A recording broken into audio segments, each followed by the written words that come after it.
حي على الفلاح.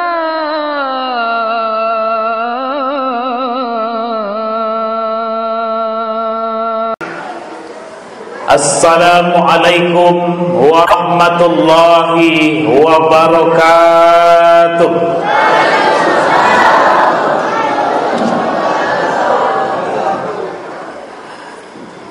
Alhamdulillahi rabbil alamin. Alhamdulillahilladzi anzala as-sakinata fi qulubil mu'minin liyazdadu imanan ma'a imanihim. Ashhadu an la ilaha illallah wahdahu la syarikalah wa ashhadu anna Muhammadan abduhu wa rasuluh. Allahumma salli ala sayyidina wa maulana Muhammadin wa ala alihi wa ashabihi wa man tabi'ahum bi ihsanin ila yaumiddin. Qala Allah ta'ala fil Qur'anil Karim, bismillahirrahmanirrahim. Walladzi arsala rasulahu bil huda wa dinil haqq liyuzhirahu 'alad dini kullihi walau karihal musyrikun.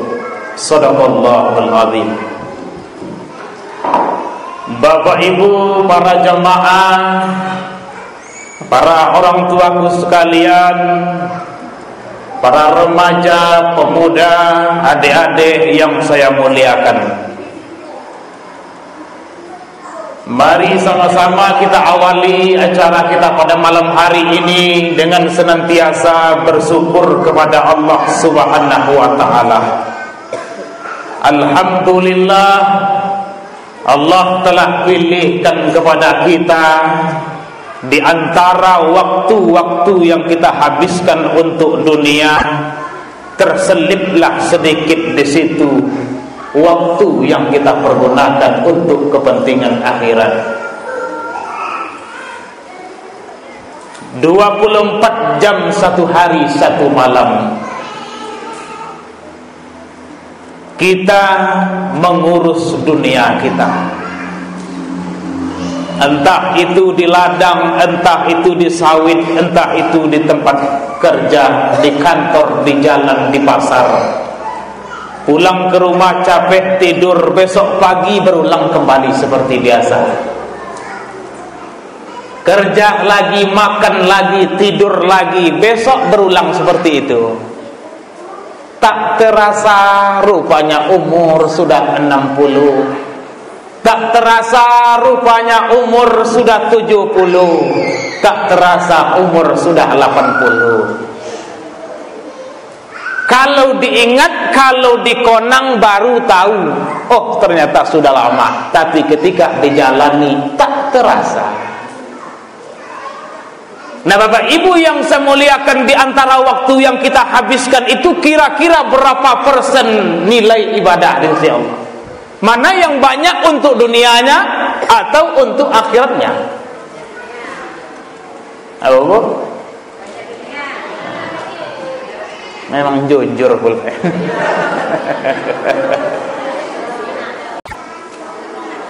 Jadi Bapak Ibu yang saya muliakan, makanya pada waktu kehadiran kita pada malam hari ini kita bersyukur. Kenapa? Alhamdulillah ya Allah, di antara ramai orang yang ada mungkin di sekitaran kampung kita ini, saya termasuk orang yang terpanggil hatinya untuk datang ke masjid ini. Mudah-mudahan harapan kita waktu yang sejam, yang 2 jam ini bernilai ibadah di sisi Allah Subhanahu wa ta'ala. Yauma la yanfa'u malu wala banun illa man atallaha biqalbin salim. Longang ini tak dijawab ibu-ibu. Sojo. Hah? Ya sekuang-kuangnya Allah. Sambil ngantuk kan bisa juga ada Allah. Tapi berbunyi kan. Ulang. Nah, janji ya. Oke. Yauma la yanfa'u malu wala banun illa man atallaha biqalbin salim.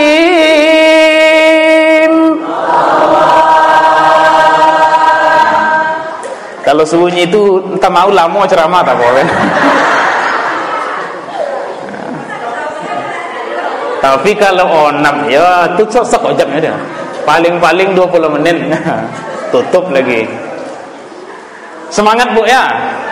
Nah, enggak kalau semangat pula. Pada hari ketika manusia dihadapkan kepada Allah, maka tak berguna lagi harta bendanya, tak berguna lagi anak keturunannya, kecuali orang yang menghadap kepada Allah membawa hati yang selamat.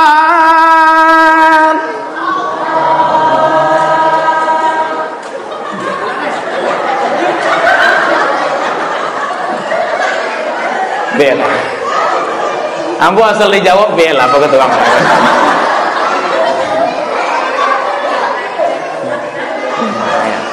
Ambo daripada onam dia pula bela. Jadi Bapak Ibu yang saya muliakan, kata Bapak Ustadz kita tadi itu, kalau sudah datang masanya kita menghadap Allah, maka kebun karet yang kita banggakan, kebun sawit yang kita banggakan, rumah yang kita bangun, bahkan anak keturunan kita sekalipun belum tentu mampu menyelamatkan kita menghadap Allah, kecuali biqalbin salim, membawa hati yang selamat. Siapa yang ciri-cirinya hati selamat itu? Pertama, mereka cinta kepada agamanya, menjalankan agamanya. Mau mereka datang ke masjid. Eko indah. Apa cara? Kami maulid Nabi. Bid'ah. Kono nonge soga ada tak mau lu datang ke masjid lagi dah. Harusnya beliau karena maulid Nabi itu datang ke masjid beliau. Karena beliau 2 kali setahun datang aja. Ayo haji, ayo Ramadan. Apa selak maulid Nabi beliau nak datang kono bid'anan pula. Tak datang lagi masjid dah. Jadi Bapak Ibu yang saya muliakan, ini mudah-mudahan kita termasuk orang-orang yang tergolong hatinya selamat. Amin ya rabbal alamin. Salawat dan salam kepada junjungan kerinduan kita Nabi Allah Muhammad sallallahu alaihi ya Nabi, salam alaika, ya Rasul, salam alaika, ya Habibi, salam alaika, salawatullah alaika, ya Nabi.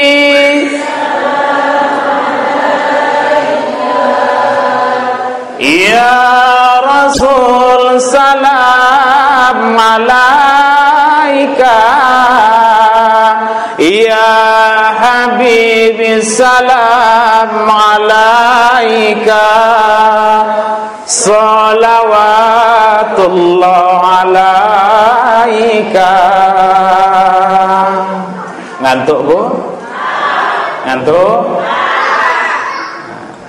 Kalau ngantuk nanti pura-pura saja lah. Ensut menyandek tiang tuh. Tidur. Jadi Bapak Ibu yang saya muliakan, Nabi kita Muhammad sallallahu alaihi wasallam dilahirkan di kota Mekah. Kalau kita menyebutnya hari ini, kalau dulu belum disebut kota, masih tempat yang terpencil ketinggalan dari daerah-daerah yang lain. Maka mayoritas ulama kita meyakini 12 Rabiul Awal tahun, ada menyebut tahun gajah. Kenapa tahun gajah, Pak? Karena itu yang tahu pada zaman itu. Tahun Islam belum dibuat. Kapan Islam itu memulai perhitungannya? Ketika Nabi hijrah ke Madinah, baru di situ mulai dihitung pada zaman Umar bin Khattab. Jadi tahun gajah. Apa peristiwa terbesar pada saat itu? Apa kejadian-kejadian yang pada saat itu? Maka itulah yang dihitung. Nah, termasuk kita orang kampung-kampung. Kau bila lahir man, ambo lahir kita diang ayah ambo tak salah mau joman menuai dulu. Ah, joman menuai. Bila lahir, tempo menobang hutan ditambahin itu dulu. Nah, bilo itu, tak bilo. Cuma kenapa itu diingat? Karena itu peristiwa terjadi pada saat itu. Kapan lahir? Kalau kini gue lahir tahun corona. Nah, ada yang lahir tahun corona? Nah, menurut data tambah banyak lahir tahun corona. Jadi Bapak Ibu yang saya muliakan, lahir 571 Masehi di Mekah sebagai nabi utusan Allah yang terakhir, membawa risalah, meluruskan akidah umat manusia. Wa ma arsalna min qablika mir rusul illa nuhi ilaihi annahu la ilaha illa ana fa'budun. Tidak kami mengutus Rasul-Rasul itu sebelum kamu itu wahai Muhammad, melainkan kepadanya telah kami wahyukan kepada mereka bahwasanya tiada Tuhan yang berhak untuk disembah selain Allah semata-mata, maka sembahlah aku, kata Allah Subhanahu wa taala. Maka lahir Nabi kita Muhammad sallallahu alaihi wasallam. Bu, lahir Nabi kita Muhammad sallallahu alaihi wasallam.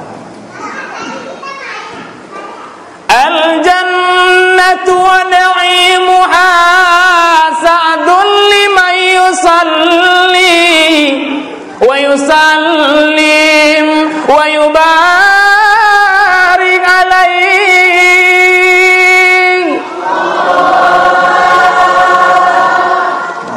Apa artinya, Bu? Hah? Ya kan ibu-ibu yang biasa baca itu. Surga dan segala kenikmatannya dijanjikan bagi orang-orang yang berkirim salam kepada Nabi dan mereka yang mengharapkan keberkahan. Allahumma salli ala Sayyidina Muhammad wa ala ali Sayyidina Muhammad. Baca salawat. Surga dijanjikan kenikmatannya kepada orang-orang yang membaca salawat. Wa usallimu ala nuril mawsufi bitaqaddumi wal awaliyah al muntakil fil gharari karimati wal jibal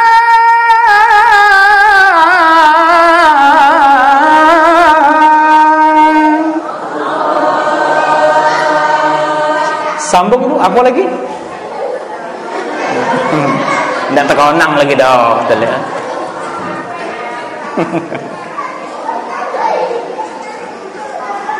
Saya berkirim salam berselawat kepada nur yang bersifat dahulu dan mengawali segala sesuatu. Al-muntakil fil gharari karimati wal jibah. Nur Muhammad itu sudah terlihat di kening-kening di wajah-wajah para leluhurnya, orang-orang yang terkemuka. Jadi Bapak Ibu yang saya muliakan, di dalam kitab Al-Barzanji yang kita bacakan itu, bagi orang yang meyakini Muhammad itu semula adalah nur dari Allah Subhanahu wa ta'ala, jauh sebelum beliau dilahirkan, Muhammad itu sudah dikenal oleh penduduk surga. Itu bagi yang memahami ilmu-ilmu tasawuf atau tarekat. Bagi yang meyakini adanya nur Muhammad. Bagi yang tak meyakini, tak apa-apa, tidak dipaksakan.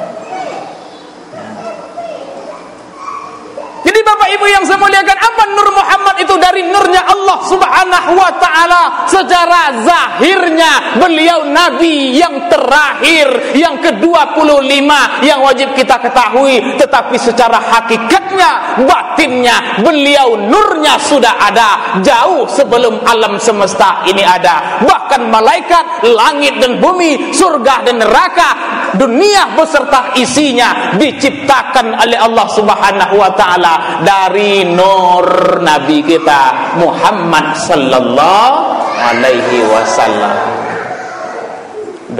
Begitu luar biasanya Nabi kita Muhammad sallallahu alaihi wasallam. Makanya ada istilah orang tua-tua kita menyebut Muhammad itu si sulung yang banyak abang, si bungsu yang banyak adik. Gimana tuh terjemahannya, Bu? Si sulung yang banyak abang, si bungsu yang banyak. Bagaimana menerjemahkannya? Jadi Bapak Ibu yang saya muliakan, itulah tadi terjemahannya. Beliau zahirnya, badannya, jasadnya Nabi yang terakhir, tetapi beliau ruhnya, hakikatnya makhluk pertama dari alam semesta ini telah diciptakan oleh Allah Subhanahu wa ta'ala. Nur Muhammad bagi yang meyakininya. Bagi kita yang tak meyakininya, tidak apa-apa. Nah, jadi situ terjadi perbedaan pendapat itu. Sama dengan Maulid Nabi tadi. Itu bagi yang meyakini saja. Jadi Bapak Ibu yang saya muliakan, ini di antara kelebihan Nabi kita Muhammad sallallahu alaihi wasallam. Makanya beliau dijadikan penghulu para nabi dan rasul, khatamul anbiya wal mursalin, penyempurna, penutup para nabi dan para utusan. Makanya beliau mendapat gelar sallallahu alaihi wasallam. Nabi yang lainnya hanya bergelar alaihi salam. Begitu Nabi kita Muhammad sallallahu alaihi wasallam. Ya Nabi salam, ya Rasul salam alaika, ya Habibi salam salawatullah alaika, ya Nabi salam, ya Rasul salam, ya Habibi salam salawatullah alaika. Sudah Bu? Masih semangat? Kalau sudah ngantuk angkat tangan. Silakan tidur. Kita rubah posisi dulu ya. Dik tegelik-gelik takut sama terkelontak. Ya, awak tak biasa duduk di kursi mewah-mewah dah kan? Nah, biasa kursi kowe-kowe. Togaklah Bu ya, Pak. Nah, izin. Bapak Ibu yang semuliakan, itu pertama bagaimana Nabi kita Muhammad sallallahu alaihi wasallam dilebihkan, dimuliakan dibanding nabi-nabi dan rasul-rasul sebelum beliau.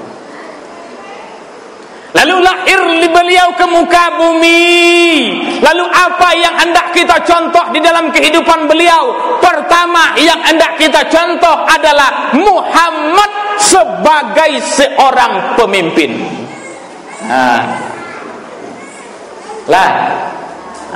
Muhammad seorang pemimpin. Eko untuk calon-calon kepala desa umpamanya. Jadi Muhammad sebagai pemimpin, beliau adalah seorang pemimpin yang sukses diakui oleh dunia. Makanya di kalangan orang-orang yang suka baca buku, di kalangan orang-orang universitas, tak asing lagi buku karangan Michael Hart pada tahun 1978. Tahun berapa Bu? Ada sebuah buku yang viral di karangan orang-orang yang suka baca buku. Nah, kalau kita di kampung-kampung mungkin kurang tahu lah gitu. Tak begitu peduli lah. Karangan seorang ahli di bidang astronomi, fisika, ilmuwan lah, di sebuah universitas di Amerika Serikat. Kalau baca kita nama beliau Tuan Michael. Beliau seorang Nasrani yang taat. Pada tahun 1978 beliau mengarang buku. Apa bukunya? Judulnya 100 tokoh yang paling berpengaruh di dunia. Pada tahun itu beliau diprotes habis-habisan.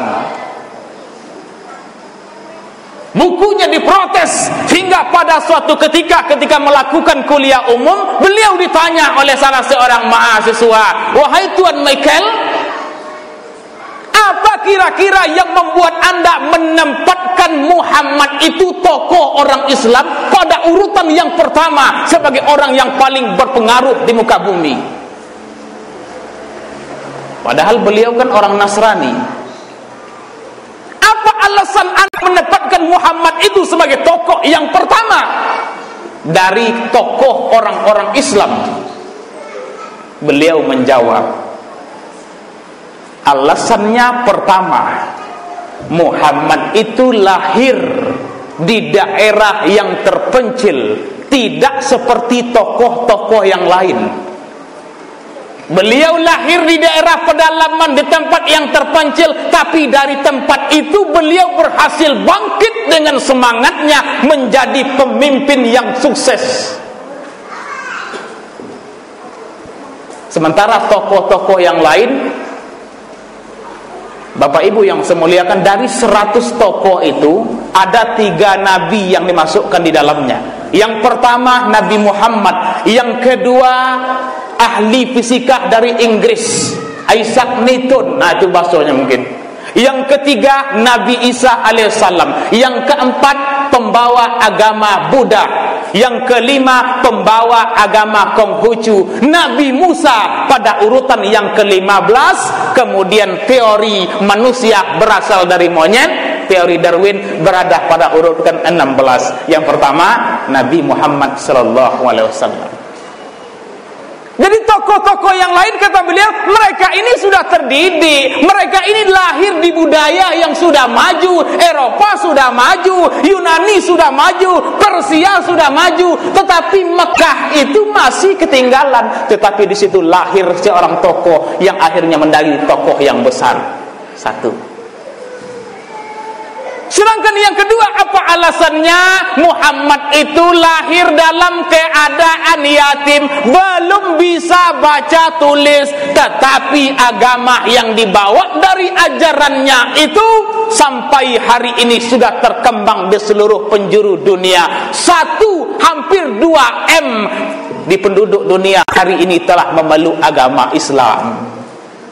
Artinya apa? Muhammad sukses memimpin sebagai kepala negara, sukses memimpin sebagai tokoh agama. Beliau lahir di tempat yang tidak maju, belum bisa baca tulis, tetapi menjadi tokoh yang terkemuka. Ini alasan beliau menempatkan Nabi Muhammad pada peringkat yang pertama. Lah Bu, alah, ikut tokoh seorang Muhammad dari segi pemimpin.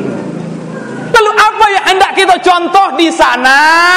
Muhammad itu berhasil di dalam menggabungkan antara sendi-sendi agama dengan sendi-sendi pemerintahan. Pemerintahannya jalan, agamanya digenggam, agamanya dikuatkan, pemerintahannya bagus. Jadi apa yang tidak kita contoh? Contohlah itu. Jadi jangan muncul hari ini, mohon maaf, kalau orang mau beragama, taat beragama, tak bisa masuk ke pemerintahan. Kalau orang sudah masuk pemerintahan, maka agama nomor 20. Tinggal salah satunya. Mau contoh, lah jadi kepala desa, tak mau datang musajid lagi kan? Apa tak datang Pak? Sibuk. Lo sibuk Leo mengurus pemerintahannya.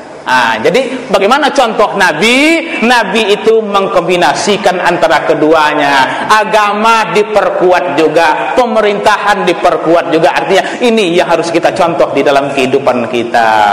Walaupun kita tidak sesempurna beliau. Akhirnya apa Bapak Ibu yang saya muliakan? Hari ini kota Mekah kelahiran beliau, Madinah yang kotonggak awal pondasi awalnya yang beliau bangun. Kedua kota ini merupakan kota yang paling hebat di dunia. Bahkan kata orang-orang yang pernah naik ke bulan, menjelajah ruang angkasa, ketika mereka sampai pada ketinggian di atas langit sana, ketika melihat ke bawah, itu cuma 2 yang terlihat cahayanya. Cahaya mana? Cahaya kota Madinah dan cahaya kota Mekah. Toang. Simpang Labu mana? Itu tak nampak orang badan.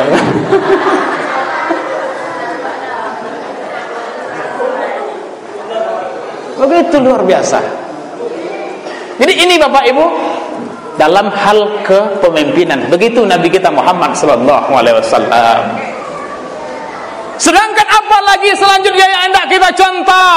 Nabi hadir dalam rangka menyempurnakan akhlak. Innama bu'istu liutammima makarimal akhlak. Laqad kana lakum fi Rasulillahi uswatun hasanah. Pada diri Nabi itu, pada diri Rasul itu ada tauladan contoh yang baik. Jadi beliau hadir dalam rangka akhlakul karimah yang beliau perbaiki, yang beliau sempurnakan. Akhlak kunci pertama. Apa Bu? Akhlak. Apa itu akhlak? Bahasa awak Bu. Bu. Lah tidur. Kadang kalau kipas angin itu kan sayup-sayup jadi sawam boy jadi. Perasaanmu kuat sawam cuma dia ngantuk. Akhlak. Apa itu akhlak? Bahasa kitanya akhlak itu perangai, tingkah laku, kebiasaan, budi pekerti yang lahir perbuatan-perbuatan kita. Itu akhlak. Ini menjadi sasaran Nabi kita Muhammad sallallahu alaihi wasallam. Yang kedua, mengapa akhlak itu menjadi sasaran? Karena akhlak ini buah daripada segala ibadah yang kita kojoan. Akhlak itu buah dari segala ibadah yang kita kojoan. Al-adabu fauqal ilmi. Adab, tingkah laku itu di atas daripada ilmu pengetahuan. Jadi akhlak yang pertama apa? Akhlak kepada sesama. Beliau adalah seorang yang dermawan, suka membantu orang, suka membantu sesama, berkorban untuk agamanya. Ini Nabi. Jadi kalau kita ingat lagi cerita yang sudah hafal di dalam benak kita, Bu, mau kita ulang cerita itu lagi? Mau, Bu? Serius? Apa cerita yang sudah kita hafal itu? Bagaimana akhlak Nabi ketika di ujung sebuah pasar di Madinah ada seorang pengemis buta dari kalangan orang Yahudi, yang setiap hari pengemis buta ini apa yang dikatakannya sambil minta-minta sama orang. Beliau tak melihat siapa yang datang, selalu di mulutnya pengemis ini mengatakan, wahai orang-orang yang lewat di depan saya, jangan dekati Muhammad itu. Muhammad itu pembohong, pendusta. Tapi walaupun beliau bicara demikian, setiap hari disuapin saja. Ada yang ngasih makan, ada yang ngasih roti. Berlalu, pada akhirnya sudah 3 hari tak ada lagi orang yang ngasih makan, tak ada lagi yang menyuapi, tak ada lagi yang ngasih roti. Mulai lapar. Lape, mana uang yang sedekah biasanya? Biasa ada yang bawa nasi bungkus, biasanya ada yang membaan nasi kunyit. Kok tak ada lagi? Nah Bapak Ibu yang saya muliakan, singkat cerita, lewatlah Abu Bakar sahabat Nabi menjumpai seorang pengemis buta tadi. Sampai di situ dilihat kesian, kata Abu Bakar, diambillah makanan. Wahai bapak tua, nih makan. Kata pengemis tua tadi, tidak, saya tidak mau makan. Kenapa wahai bapak tua? Karena kau mengasihinya tak seperti selembut orang-orang sebelumnya. Ini saya yang setiap hari ngasih makanmu wahai bapak tua. Tidak. Orang yang senantiasa mengasihi makan saya, orangnya sangat lembut, orangnya sangat baik. Bahkan makanan itu disuapkan masuk ke dalam mulut saya. Tetapi engkau yang hadir pada hari ini main boyinnya pula. Sayalah orangnya, kata Abu Bakar, setiap hari. Bukan, ini beda orang. Beliau kan tak nengok, tak dapat menengok.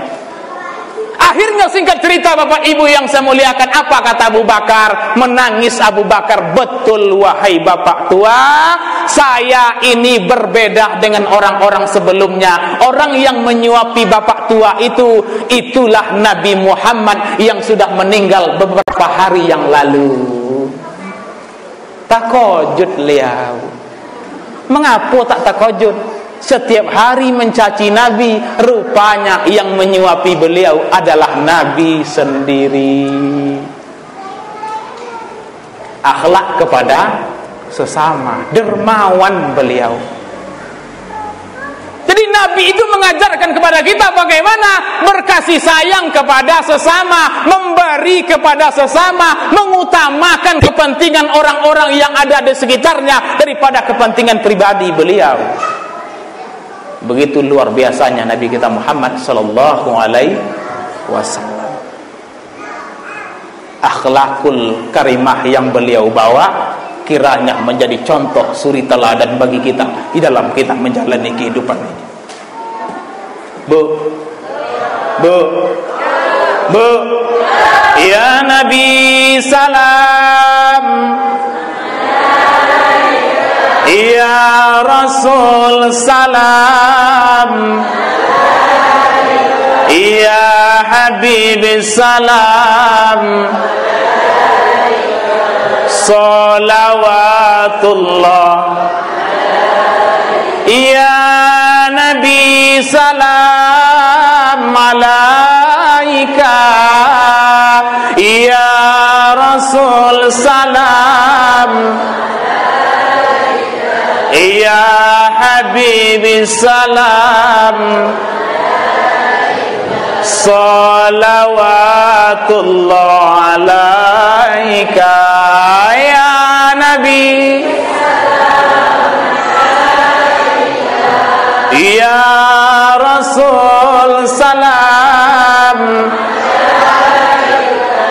ya Habibi salam alaika salawatullah alaika. Akhlakul karimah Nabi menjadi percontohan bagi kita. Ini kelebihan Nabi kita Muhammad sallallahu alaihi wasallam. Selanjutnya apalagi Nabi kita juga diangkat derajatnya oleh Allah Subhanahu wa taala. Beliau ini langsung dipuji oleh Allah Subhanahu wa taala. Wa innaka la'ala khuluqin azim. Sesungguhnya pada diri Rasul itu betul-betul terdapat perangai tingkah laku yang mantap, yang luar biasa. Itu kata siapa, Bu? Bu. Nah, ambo kalau tak berbunyi kita tutup. Kata Allah, innallaha wa malaikatahu yusalluna 'alan nabi ya ayyuhalladzina amanu sallu 'alaihi wa sallimu taslima. Sesungguhnya Allah, para malaikat berselawat kepada Nabi. Wahai orang-orang yang beriman, sampaikanlah salawat dan salam kepada Nabi. Kata Allah langsung yang model itu. Allah memuji beliau, Allah memuliakan beliau. Betul luar biasanya Allah yang memuji, memuliakan beliau. Kalau kita siapa yang muji? Bu, siapa muji? Paling-paling kalau ibu-ibu laki ya. Itu pun laki yang memuji tadi balik dari menaki. Tonga ai nak mauku adik memang manis saya kok. Ibu-ibu tadi apa lagi pula dipuji laki tadi mengombak. Mengombak lubang hidung. Dia apa anjing menakik tadi? Biangin indah, bagu indah. Sok mesra pula liau. Iyo adik yo betul manis. Abang cinta kepada adik. Oh iyo lah bang kalau gitu. Dek apa buat naik gula dulu? Kosan minta buat naik gula. Jadi puji tadi ada modus tak itu tak kena puji deh. Jadi Bapak Ibu yang saya muliakan, betapa senangnya pasangan kita saja kalau memuji kita, luar biasa senangnya. Nabi Muhammad Allah yang puji, Allah yang tempatkan dia pada derajat yang paling mulia. Bahkan namanya disandingkan dengan nama Allah Subhanahu wa ta'ala. Dalam kalimat yang senantiasa kita baca, La ilaha illallah, sebuah kalimat yang terpampang di pintu surga. Jadi nama Muhammad tadi apa? Disandingkan dengan nama Allah, terpampang di pintu surga. Kita ada tak nama kita di surga? Ada man? Entah mana-mana nama. Masuk di surga engkau cai nomor undian. Cai Muktiali. Indah ada kayak siapa ada nama.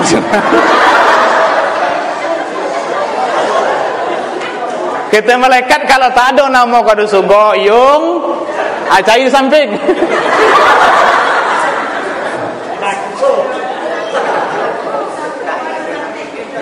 Upo di samping dulu. Dicai tingkat pertama di samping tidak ada. Upo yang paling dalam. Itu contoh. Iya.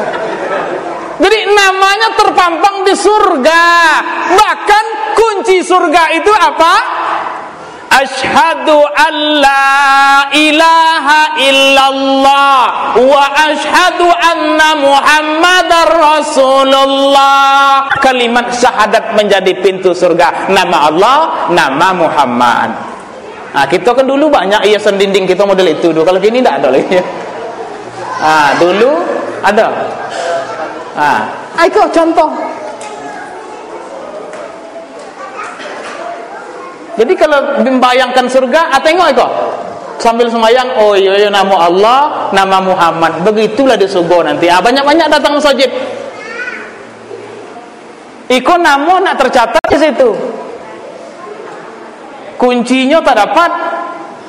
Alat yang mengantar ke situ tak ada. Angkot dicari nomor Rudi tadi kan tentu. Rudi Yasmanto, Rudi Suprano, Rudi Hartono tak ada. Cai kita melekat di samping, di nako cai. Satu dicai di situ memang terpampang itulah nama. Anjo.